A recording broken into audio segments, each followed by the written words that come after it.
Good morning and welcome to day 17 of our series. Today and tomorrow I'm going to be talking about mood disorders. Today will be depression, tomorrow will be bipolar disorder. Now, there's a lot to cover, so I'm going to get right into our lesson today. And I know somebody out there is saying, my goodness, he's not wearing a Hawaiian flowery shirt. Did he run out? Well, no, I haven't run out. I actually have enough Hawaiian flowery shirts to complete this series, but this shirt I'm wearing today, this symbol is suicide awareness, and you'll see the significance of that later on.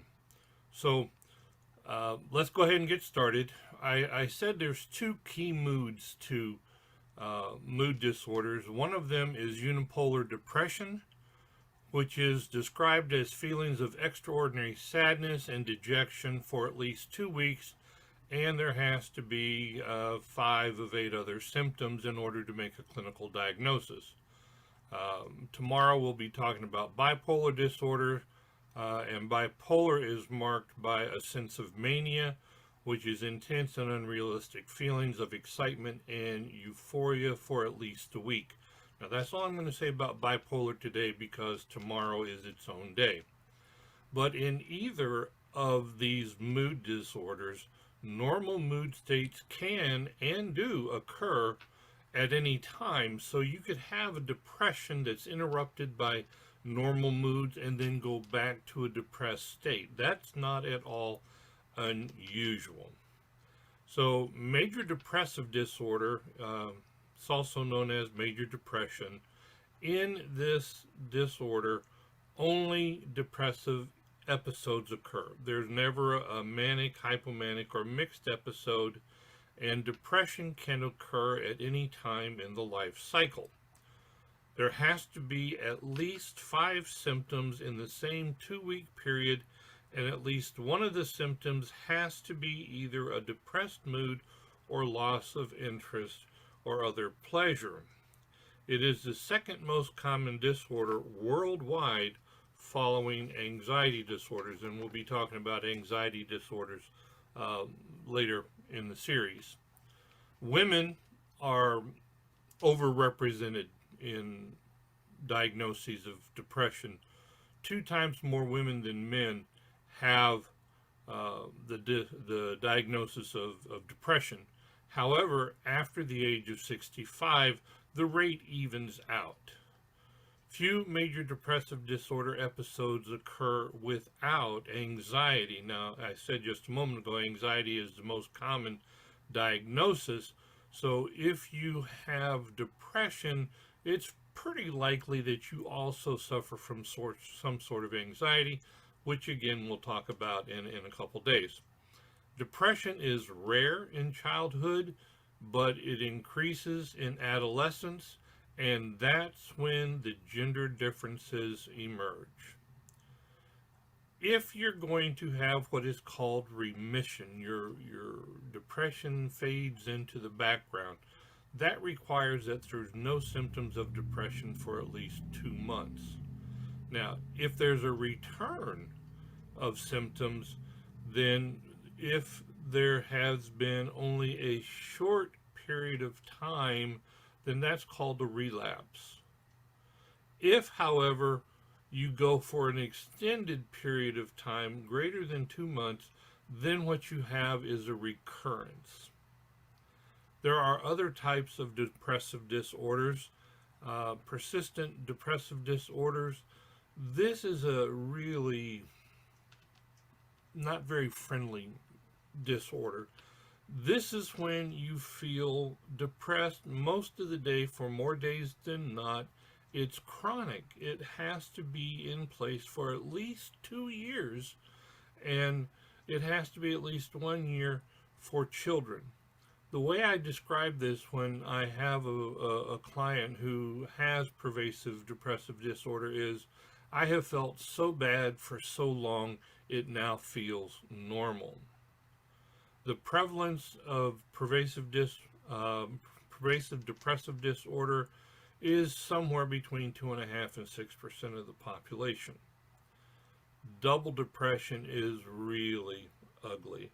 This is when you have a major depressive disorder that is superimposed on a persistent depressive disorder. What that means is you've been diagnosed with pervasive depressive disorder, so you've been feeling pretty bad for at least 2 years. And now you get a whole new depressive disorder on top of it. So now you're really hit with depression. Double depression, really ugly. Loss and grieving is another type of depression, but grief is a normal response to a loss. In loss and grieving, you have experiences of being numb and disbelieving. You yearn for whatever it is that you've lost. Oftentimes, a person becomes disorganized and they feel despair, and they try to reorganize their loss. Now, your body doesn't know the difference between the loss of a loved one, the loss of a pet, being fired from a job, or a divorce. All of those are losses. And the pernicious thing about that is you can suffer any of these and other losses within a lifetime. And if it's a very short period of time, it will drive a person into what is called situational depression.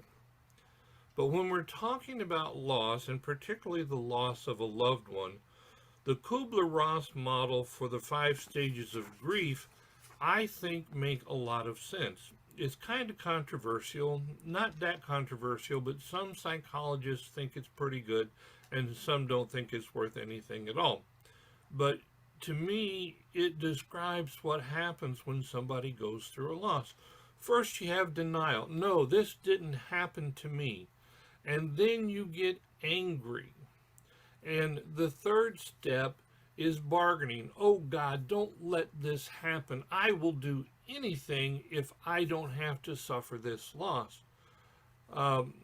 Followed by depression. And then finally acceptance. Now, the Kubler-Ross model says it takes about 2 years to go through all 5 of these stages, and you can go back and forth. You can go through denial and anger and bargaining and go right back into being angry or denying the event. That's why it takes so long to get through. Another type of depression is premenstrual dysphoric disorder. We used to call this PMS. This is one of the problems that some psychologists have with the latest version of the DSM. The DSM is the manual that psychiatrists and psychologists and other mental health experts use to make a diagnosis. It used to be that if a woman had PMS, okay, she's got PMS. Now it's an honest-to-goodness diagnosable psychiatric disorder.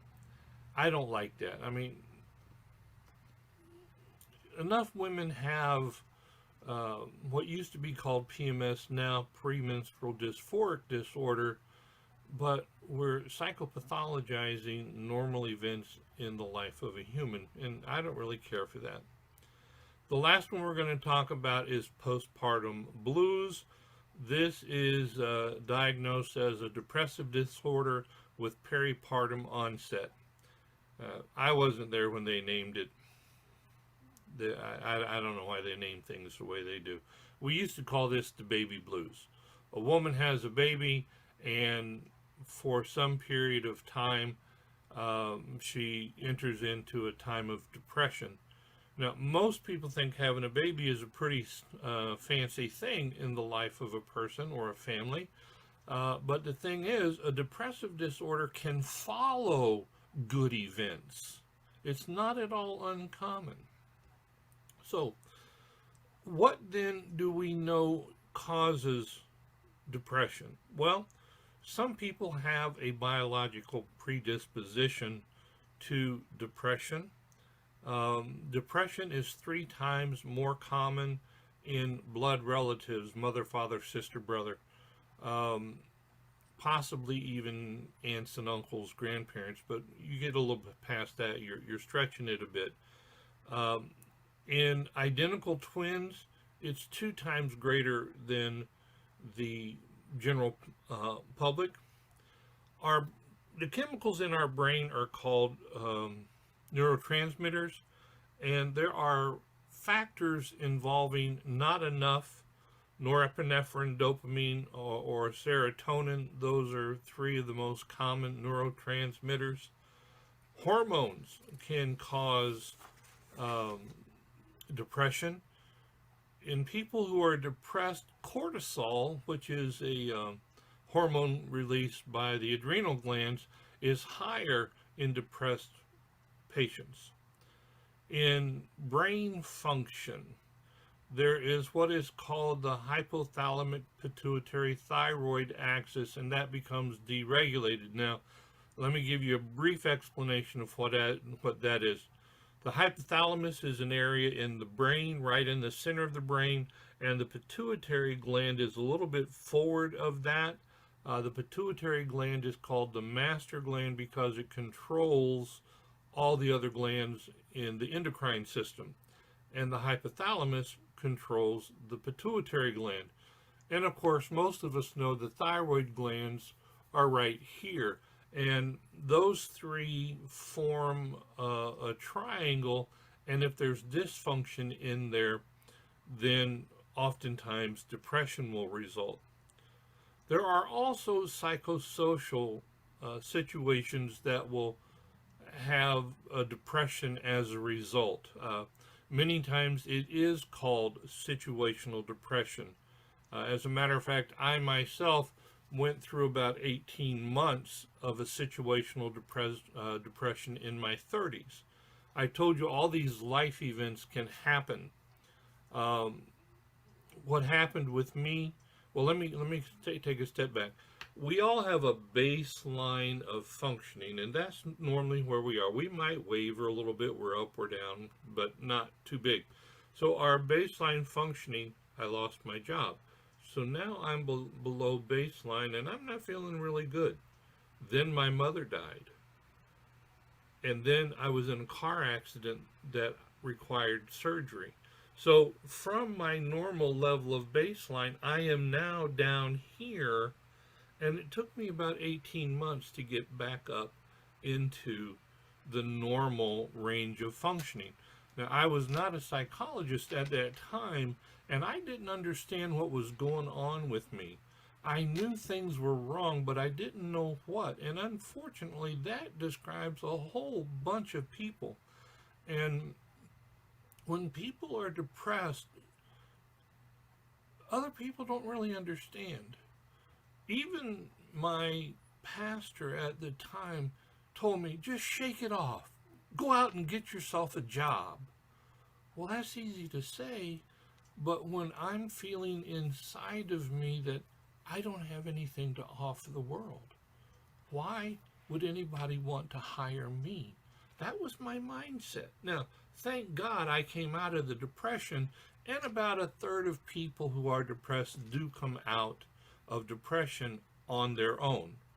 About 1/3 of people can get help with medication, and about 1/3 of people just have to deal with depression. That's the sad part.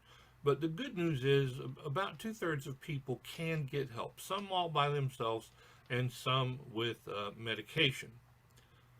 So when somebody is acting differently, take a moment and ask them what's going on. Stress can oftentimes bring about depression.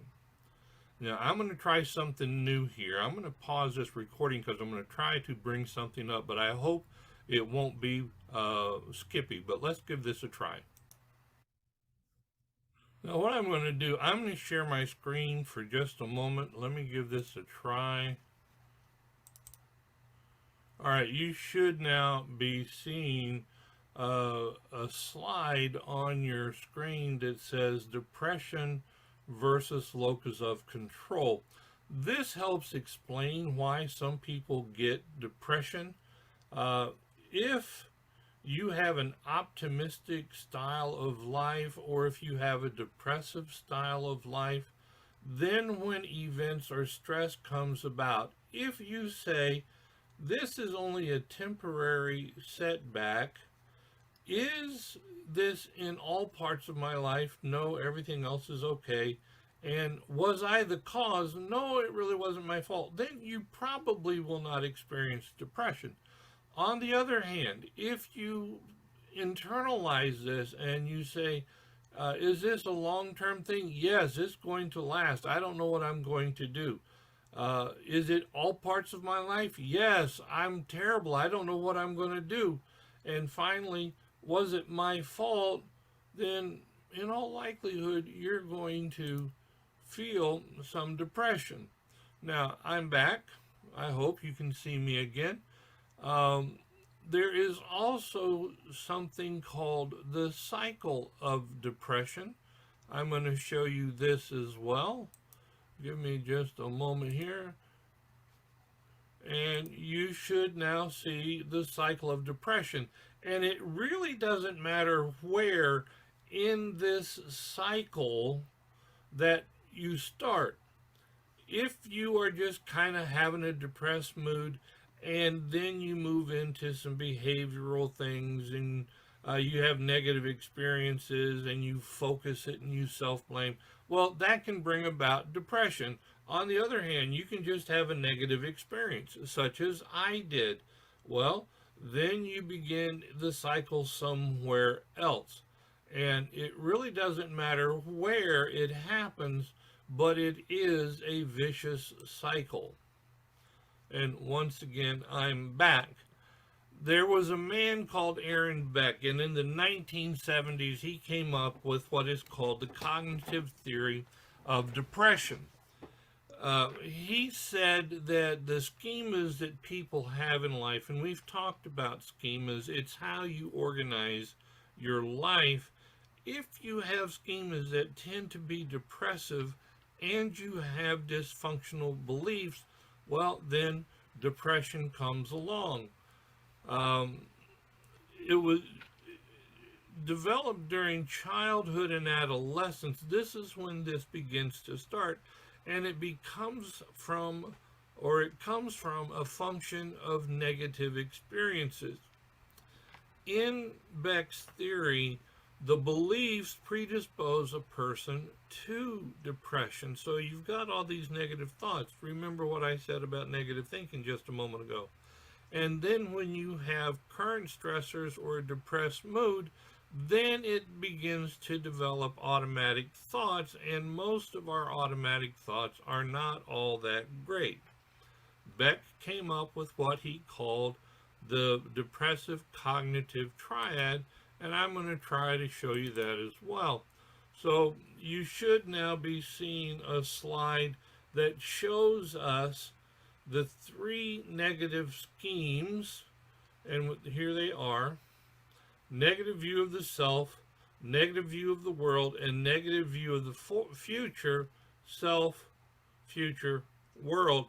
And you see it all works on each other, and then it comes about, here is depression. That is a well-regarded theory of depression. So I believe it, and I use it quite a bit.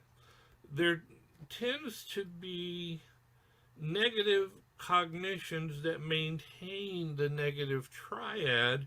You sometimes have all or nothing thinking. It's this or that. It's black or it's white. And in reality, we live in a world of gray. Very few things in our life is all black or all white. Somewhere in the middle is where most of us live.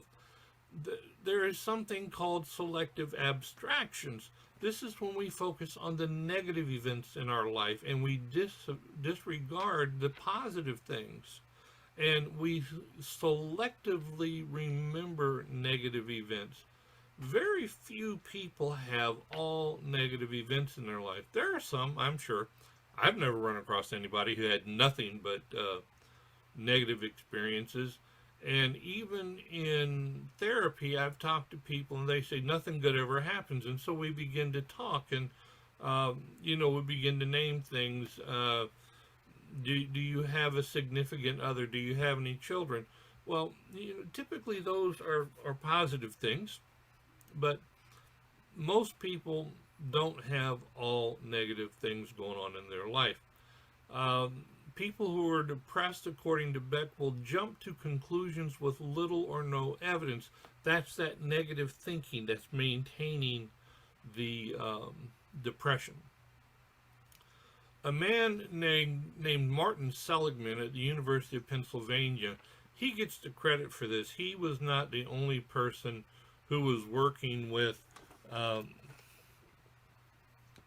positive thinking, but he published it, and so he became the father of positive thinking.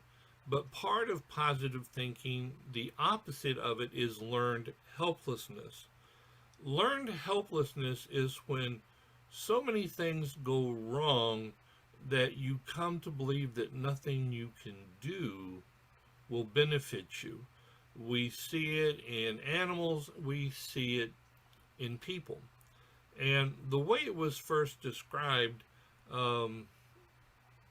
they were doing experiments where they had a dog in an experimental box, and they electrified the grid on the bottom, and there was a barrier in the middle, and there was a signal like a bell or a light, and then the area where the dog was standing, sleeping, whatever, would become electrified. Not so bad it really hurt the dog. They didn't hurt anybody, but nobody likes to be shocked, right? So what would happen, the dog would feel the shock and they would jump over the barrier to the other side and they would escape. Well, what happened, they then electrified the entire grid, and so when the light or the bell signaled and the dog would jump over and they would land and they would still be shocked, the dog came to understand that no matter what I did, I'm going to get shocked, so I might as well just lay down and cry. And that's what happened. That's also what happened to me when I had my depression. I didn't think I had anything to offer the world. I didn't think that why hire me? What do I have that you see in me that you would want to hire me? It was horrible. It was really horrible. But that's learned helplessness. There is a sense of pessimism. There's a sense of hopelessness, and the internal and external attributions are really, really important in maintaining learned helplessness. Now, like I said, thank the good Lord, I did come out of the depression and I'm doing fine now. Please, nobody feel bad for Dr. Bragg. The interpersonal effects of depression are really important. Oftentimes, people who are depressed have a lack of social support. People who are depressed are hard to live with, and Sister Bragg will tell you, and I will admit, I was hard to live with for that 18 or 20 months when I was depressed. Even church people who were good-hearted and meaning well said things to me that just made me feel more depressed. Oftentimes there's a lack of social skill. And the person who's suffering depression, well, that depression affects other people. There's a very high correlation between marital dissatisfaction and depression. It's hard to love somebody who's depressed all the time. And if you have a depression and it remits, if your marriage is in trouble, that increases the risk of relapse. If parents have depression, it increases the likelihood that their children will have depression. I want to show you one thing here. I'm going to share my screen again. This is an MRI image of somebody who has depression, Over here on this side where it says no depression, you can see the brain is lit up. These yellow and white and orange areas, the brain is working. The blue and green is cool. The brain is not active. Actually, I think this is a PET scan, a PET scan, not an MRI, because it's showing brain activity. Over here on the person who has depression, you can see the areas of the brain that are working are much less, and that's really highly significant. So there are biological changes that go on with the depression that somebody has. Now, that's all the bad news. How about treatment and outcome? Well, even with treatment and outcome, there's some bad news. Only about 40% of people that have a mood disorder, either depression or bipolar, will receive adequate treatment. A lot of times that's because people don't understand what's going on with them. I didn't, and I never sought treatment. Fortunately for me, I was part of that 1/3 that eventually come back to baseline functioning. But that's only about a third of people. Think about this. 40%, only 4 in 10 actually try to find help. We can treat depression with pharmacology. In the early days of treatment, we used monoamine oxidase inhibitors. In the 60s and 70s, tricyclic antidepressants were the second generation. Today, we have a number of newer medications. We have selective serotonin reuptake inhibitors. I know that doesn't mean a whole lot to people. We have norepinephrine selective reuptake inhibitors. Those are the brain transmitters that have something to do with depression. And the most recent pharmacological treatments are the atypical antipsychotics. Now, people with depression can be psychotic, but not very many are. But we have determined through research that Seroquel and other types of new Risperdal, another one, Geodon, will help depression. There's some really good alternative treatments too. Electroconvulsive shock treatment. We've all seen the old movies where they put something in somebody's mouth and they shock them and they jump all over the table. It's not that way anymore. The electric shock is only used for pervasive depression with somebody who has a risk of suicide. In all my years of treatment, I've only sent one person for electroshock treatment. As a matter of fact, the civilian population here in Hampton Roads, you have to go to Richmond to MCV to get that done. If you're a veteran receiving care at the Veterans Hospital, they do electric shock treatment there, but it's really unusual. About 2013 or 2012, I went to a conference where they were demonstrating transcranial magnetic stimulation. And what it is, they right about here, they've got these two, what looks like two movie cans stuck together, or maybe Mickey Mouse ears, but it's connected to a machine, and they place it right against the skull right here, and they put a magnetic charge through the vein, through the brain, and people are awake, and just this magnetic charge going through the brain, they are having amazing results with that. Cognitive and neurofeedback, these are relatively new experimental techniques. Biofeedback has really, really good results. Behavior activation treatment focuses on getting patients to be more actively engaged in the environment. People who are depressed don't want to do anything. And again, I was that way. But once I got one of the things that helped me is I finally did get a job. It wasn't a very good job, but I did have a job and I had a reason to get up and go to work every day, and that was the beginning of my recovery. But getting people active in their relationships and trying to change their behavior, and of course, psychotherapy. I believe that people can go to a qualified therapist and talk to them and get effective relief from their depression. Now, depression is a very complex syndrome, and it can happen to anybody at any age, and the feelings can range from anger to fear to hopelessness, and Christians are not exempt. It's a part of living in a fallen world where things sometimes come to a tragic end, and where hardship and adversity are simply a part of life. God is not angry about our depression. Having depression doesn't mean that you're less of a Christian, that you're going to hell, or anything like that. Discouragement and depression are normal parts of being human.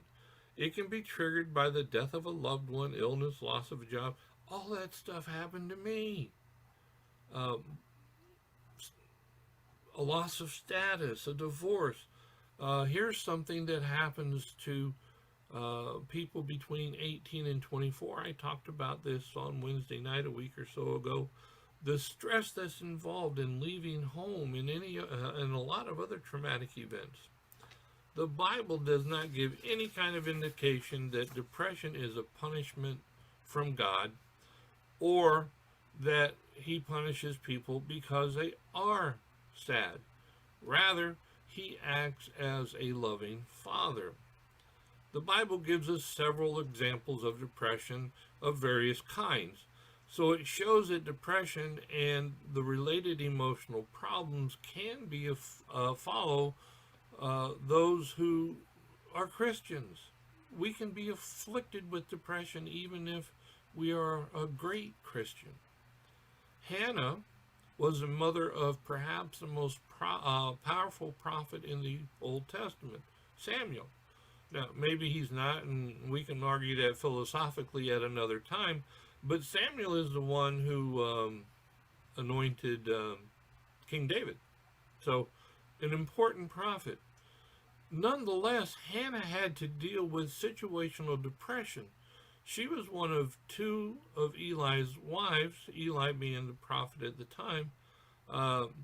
Peninnah, the other wife, had children, and Hannah was barren. In 1 Samuel, we see this. Hannah had gone to the church to pray, and she was weeping, and she was talking silently, and Eli accused her of being drunk. But Hannah answered and said, "No, my lord, I am a woman of sorrowful spirit. I have drunk neither wine nor intoxicating drink, but have poured out my soul before the Lord. Do not consider your maidservant a wicked woman, for out of the abundance of my complaint and grief I have spoken until now." She was asking God to give her a child. Then Eli answered and said, "Go in peace, and the God of Israel grant your petition which you have asked of him." And indeed, within a year, she conceived and gave birth to Samuel. King David, is another example of a hero of faith who had to deal with depression. Although the context for which he wrote each psalm is not provided, we see in a number of psalms a repetition of feelings of despair, physical symptoms of depression, insomnia, and feelings of hopelessness. Psalms 22 is a good example. In verses 1 and 2, David wrote this, my God, why have you forsaken me? Why are you so far from helping me, and from the words of my groaning? O my God, I cry in the daytime, but you do not hear, and in the night season I am not silent." Now, lest you think that there are not any New Testament examples of depression, consider the apostles Peter and Paul. Peter's greatest example of depression was probably at the time of Christ's arrest and death. Peter was confused and afraid during this period, And when Jesus was arrested and undergoing trial, Peter was tormented with fear, and he denied Christ not once, not twice, but 3 times. We know about that. And he began to curse and swear when others questioned if he knew Jesus. We see that in Matthew 26:74. After denying Christ 3 times, he went out and wept bitterly. Matthew 26:75. And then after Jesus died, Peter was paralyzed with sorrow. He isolated himself and hid for the next several days. Even on Resurrection Sunday, Peter initially refused to believe Martha's testimony that declared Jesus was risen. We see that in Matthew 28:11. But eventually Peter came around, and God helped him to persevere. And we can see that in Luke 22, verses 31 and 32. 20 years after being saved and ministering as a church planting apostle, Paul wrote 2 Corinthians around 56 AD. As his most personal and autobiographical letter, the book of 2 Corinthians reveals a lot about the details of Paul's suffering and also his mental state during times of duress. In 2 Corinthians, we learn firsthand that the depression was often Paul's companion. He opens the letter to fellow Christians by saying he recently was at the point of discouragement so severe he even despaired of life itself. We see this in 2 Corinthians chapter 1, verse 8. For we do not want you to be ignorant, brethren, of our trouble which came to us in Asia, that we were burdened beyond measure, above strength, so that we despaired even of life. Paul was so severely depressed, he thought about dying. Now, one of the great truths of the Bible is that God is our hope when we are in trouble, including depression. The message is clear. When depression hits you, fix your eyes on God, his power, and his love for you. Deuteronomy 31:8 tells us this.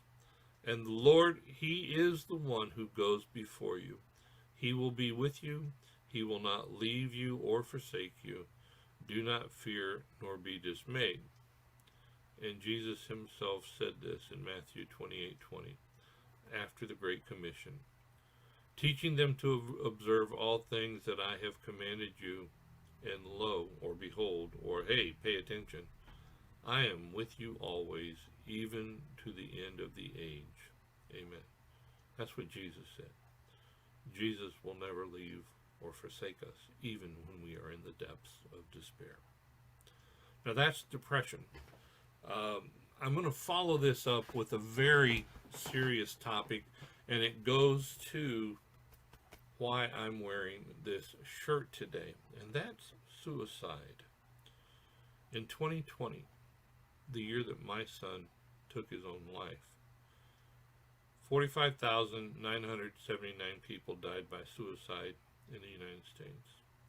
That's one person taking their own life every 11 minutes. Pardon me, 12.2 million adults seriously thought about suicide. 3.2 million actually made a plan. 1.2 million adults attempted suicide. Suicide is among the top 10 causes of death in most Western countries. It is the second leading cause of death among people aged 10 to 14. 10 to 14 people are killing themselves. And it's the third leading cause of death among people aged 15 to 24. Suicide in the United States is the 12th leading cause of death in the United States. Our military is severely affected by suicide. Active duty soldiers now die from suicide more than from active combat. And although strong religious convictions are viewed as a mitigating factor in suicide, suicide occurs among Christians at essentially the same rate as non-Christians. people in the church are killing themselves. That's why this is so serious. Now, this shirt is a suicide awareness indication. The colors purple and teal represent suicide awareness, and you can see here I've got a broken heart, and this little symbol here, the semicolon, sometimes you'll see that symbol by itself as a suicide awareness. When I wear a suit on my right lapel, I wear a pink and purple, or excuse me, a teal and purple ribbon, the suicide awareness ribbon. Sometimes people will ask me why it's there. But my son, who was the treasurer for the church that he went to, who was active in church, went to church 2-3 times a week, killed himself because he was in such depths of despair. This is really tough for me, not only as a father, but also by being a psychologist. There are people alive today because they came to me in times of despair, and I helped them live. As a matter of fact, I spoke with her this week while I was preparing this lesson. We have a member of our church that was so in despair that when she came to me, she was actively contemplating suicide. And we met on a regular basis for quite some time. And now she's doing marvelously well. Even when she came to me, she was a successful person, but the events of her life were such that she had been driven to the depths of hopelessness and despair. Now, I have her permission to talk about this. I'm not going to name her here, but if you want to come to me in a private manner, I will tell you who she is, and I will tell you, go talk to her and learn of her experience firsthand. Christians get depressed, and Christians kill themselves, but there's hope. My son didn't get any help, and he died. This is what's so hard for me. There are people who are alive today because I was able to help them, but I wasn't able to help my son. Thus, the suicide awareness. Research tells us that religiously unaffiliated people had significantly more lifetime suicide attempts and more first-degree relatives who committed suicide than people who endorsed a religious affiliation. Women who attend religious services at least once a week or more were associated with an approximately 5-fold lower rate of suicide compared with those who don't go to church. And countries that are more religious tend to have lower suicide rates. This is an incredibly scary statistic. More than half of people who commit suicide are not identified as being mentally ill. Depressed people are 50% more likely to commit suicide than non-depressed people. I've got another graphic I want to show you. Let me get to it. I'm going to share my screen again.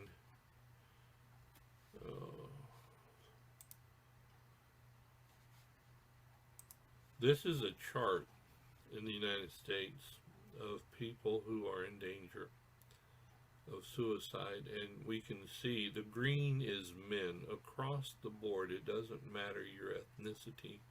Men are much more likely to complete the act of suicide than women. But Native Americans have a high rate. European Americans have a slightly higher rate. Asians, a little bit less than 10 people per 100,000. Hispanics and African Americans, a little bit higher than 10% per, or 10 people per 100,000.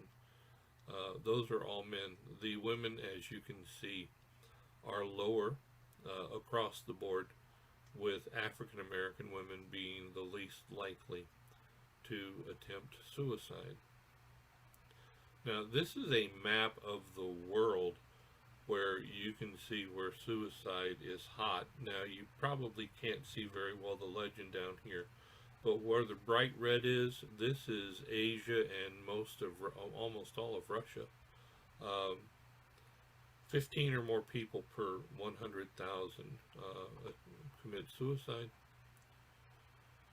Uh, Next is orange. This tends to be industrialized nations such as the United States and Canada, Australia, South Africa, and a good many of the European countries. This is Scandinavia. This is France. This is Wales, I believe. And then the yellow, 5 to 9.9 people, most of South America, Mexico, highly religious Roman Catholic areas. And then the very light colors, that's less than 5, and you can see that across North Africa and the Mideast. So, oh, wait a minute. Let me get back here. All right, stop sharing. All right, so I'm back. 40 to 60% of people who complete suicide do so during a depressive disorder or in the recovery phase of bipolar. Now, I'll talk about that again tomorrow. But people who are depressed tend to kill themselves. And bipolar, I'll talk about that again tomorrow. Ambivalence, loneliness, severe psychological distress, and anguish increases the risk of suicide. Children do attempt suicide, but it's relatively rare. I'm talking below the age of 10 because 10 to 14, second leading cause of death. In my professional experience, I have one child who was 11 years old that I saw professionally. He took a rope, he took his a belt and tried to hang himself in the closet. Fortunately, his brother heard him, got him, got his mother, and I met them at Mary Immaculate Hospital, and I treated the young man. I did have another boy who was about 14, who I actually had to hospitalize because the seriousness of his suicidal ideation was quite high. The 11-year-old boy, I think, was just acting out, and I let him go home with his mom. The 14-year-old boy I actually put in the hospital. Rates increased during the teen years, as I just talked about. A completed suicide affects at least 25 other people, and in some cases even more. My son's death, many more than 25 people, and it never goes away.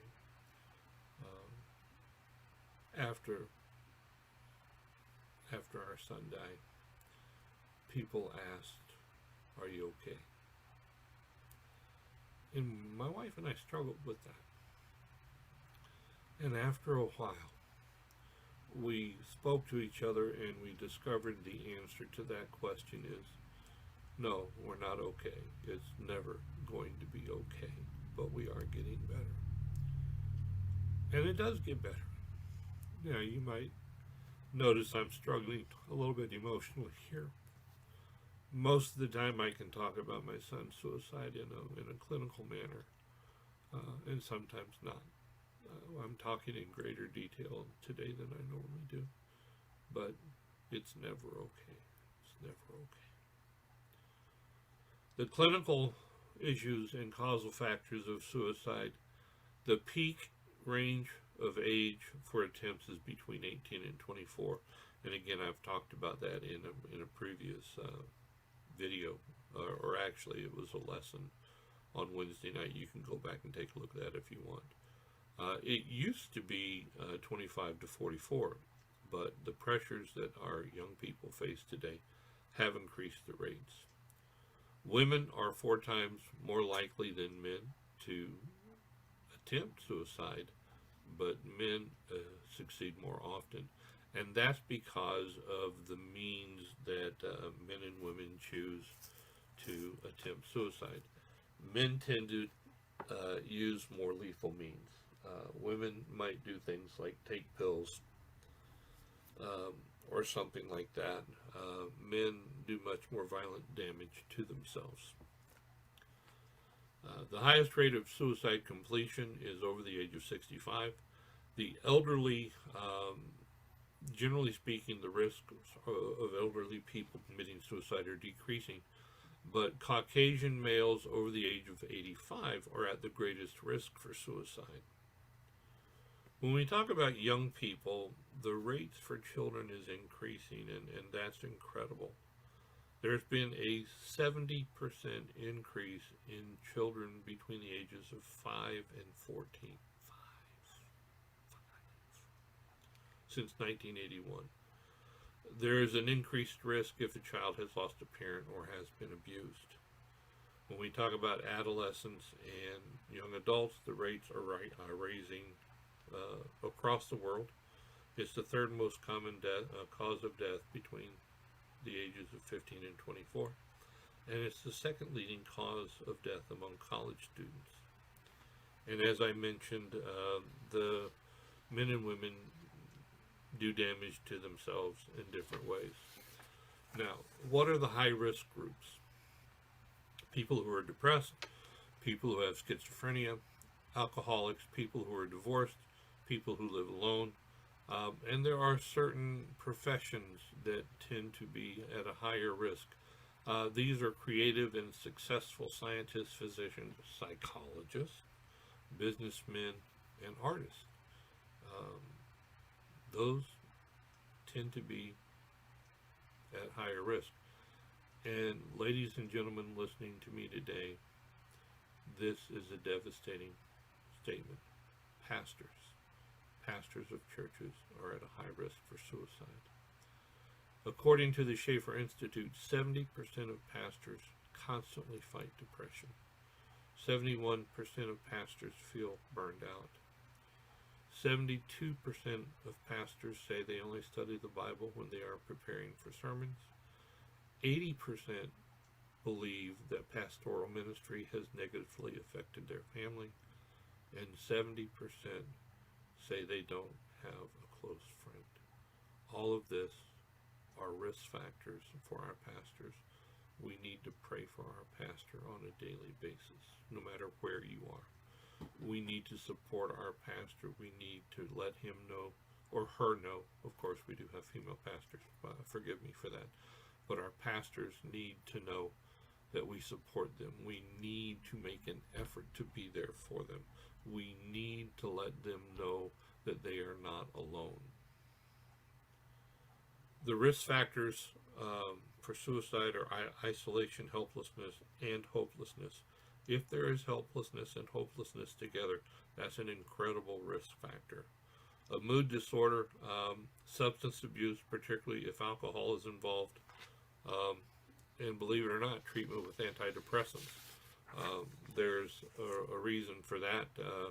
People who are pervasively depressed may feel like killing themselves, but they don't have the gumption to do so. So they start taking medicine and they don't get other treatment. This is the danger. Medicine alone is not going to stop it. You need psychotherapy. So somebody goes and gets some antidepressants and they're feeling really bad. They don't have the energy to do anything. So they begin to feel a little bit better. But they're still depressed. But guess what? Now they got energy. Now they feel like they can do something. And unfortunately, if they're not being followed, people taking antidepressants alone will kill themselves. In college, the combined stressors and academic load, social interaction problems, and career choices are all risk factors. Media exposure, we have a big risk of copycats. The psychological factors involving suicide are situational triggers. Many people believe that suicide is an escape from pain, and suicide can follow positive life events. For example, when somebody gets depressed after a positive event. Hopelessness about the future may predict suicide within the next 2 years. The immediate risks for suicide include depression, psychic anxiety, panic attacks, anhedonia, that's having no fun, global insomnia, somebody who's delusional, and people who are abusing alcohol. The psychological and biological risk factors include family psychopathology, children being abused, family instability, low self-esteem, hopelessness again, and poor problem-solving skills. The biological issues are reduced serotonin activity, norepinephrine activity in the brain, and identical twins are 19 times more likely than non-identical twins to commit suicide. Some other issues we need to watch for are ambivalence. Some people want to send a message to the world, and some people are so ambivalent to the results that they just try something and leave death to chance. This is where people are playing Russian roulette, for an example. This is an interesting statistic. After somebody tries to kill themselves, but they don't succeed, their turmoil in their life seems to subside. Other people just seem absolutely intent on ending their life. Some people will communicate their intent. If you hear anybody talking about death or talking about leaving or talking about wanting to hurt themselves, get them help. Nobody helped my son. Not even his dad. And I didn't know. I knew he wasn't feeling good, but I didn't know how depressed he was. So, if you think somebody is thinking about hurting themselves, get them help.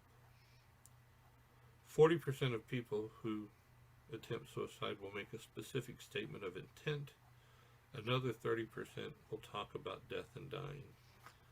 50% of people who commit suicide never saw a mental health professional. 80% of inpatients that are hospitalized for suicidal ideation denied suicidal ideation the last time they spoke to a mental health professional. Suicide notes are interesting from a clinical point of view. Only 20 to 25% of people actually leave a note.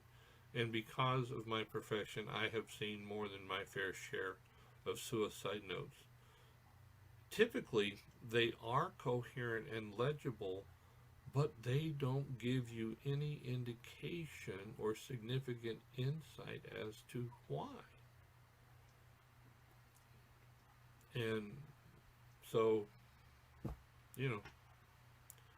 Now, the Bible mentions 7 instances of suicide, usually by wicked men such as King Saul. We see this in 1 Samuel 31 and 4, and Judas Iscariot. Samson committed suicide, but he is listed in Hebrews in the heroes of faith. From Psalms through the prophets, we see instances of faithful men who in the depths of despair wished they could be dead. To suggest that real Christians don't struggle with suicide ideation simply does not line up with Scripture. Elijah was discouraged, weary, and afraid. This was after he killed the 400 prophets of Baal. A glorious event. God moved. He was on top of the world, but immediately thereafter, this mighty man of God feared and ran for his life, as far away from he could from the threats of Jezebel. And there in the desert he sat down and prayed. He was defeated and he was warned. 1 Kings 19 and 4 tells us this. But he himself went a day's journey into the wilderness and came and sat down under a broom tree. And he prayed that he might die, and said, "It is enough. Now, Lord, take my life, for I am no better than my father's." Elijah, one of my heroes of the Bible. Elijah and Caleb are two of my favorite, and have been for a long time. Not my current favorites. They've been favorites for a long time. But these two men, or excuse me, Elijah, wanted to die. Jonah suffered from suicidal ideation after he preached a great revival that resulted in the salvation of Nineveh. Again, a glorious move of God, successful revival. The city turned around and God did not destroy them. But in Jonah 4:9, we see this. Now, give you a little background here. Jonah is having a pity party up on the hill, and God caused a plant to come up and to give him shade, but then it died overnight, and Jonah got angry. So Jonah 4:9, then God said to Jonah, is it right for you to be angry about the plant? And he said, Jonah, it is right for me to be angry even unto death. Again, least you think that's only Old Testament stuff. Remember what Paul said in 2 Corinthians 1:8. For we do not want you to be ignorant, brother, of our trouble which came to us in Asia, that we were burdened beyond measure, above strength, so we despaired even of life. It's arguable that Paul was one of the two greatest apostles. Peter and Paul, they go back and forth with a lot of people neck and neck. Who was the greater apostle? Well, you know, Peter got the keys to the kingdom, but Paul wrote most of the New Testament, and he was a great evangelist and church builder. Now, well, we always have to remember this. There is hope in the darkness. The way out is to seek refuge in the Lord and to focus on his promise of eternal love and the care for those who put their trust in him. We see this in Psalms 34:8. The Lord is near to those who have a broken heart and saves such as have a contrite spirit. Lamentations 3 verses 22 through 24 says this. Through the Lord's mercies we are not consumed, because his compassions fail not. They are new every morning. Great is your faithfulness. The Lord is my portion, says my soul. Therefore I hope in him. Now, the last part of today's video, I hope, has not been a bummer, but it's a very, very serious situation. Our church brothers and sisters are killing themselves. We need to stop that. Our pastors are killing themselves. We need to stop that. So, I presented a very serious topic today, and I don't want you to go away all bummed out because I talked about depression and suicide. Remember the last part of this. God is the answer. God will save us. Even in my own life, it was the love of God and the continuing in Christian faith that eventually helped me to come out of my depression. So remember this. I love you. God loves you. I pray that you have a great day in the Lord. Go in God's grace and love, and I'll see you again tomorrow.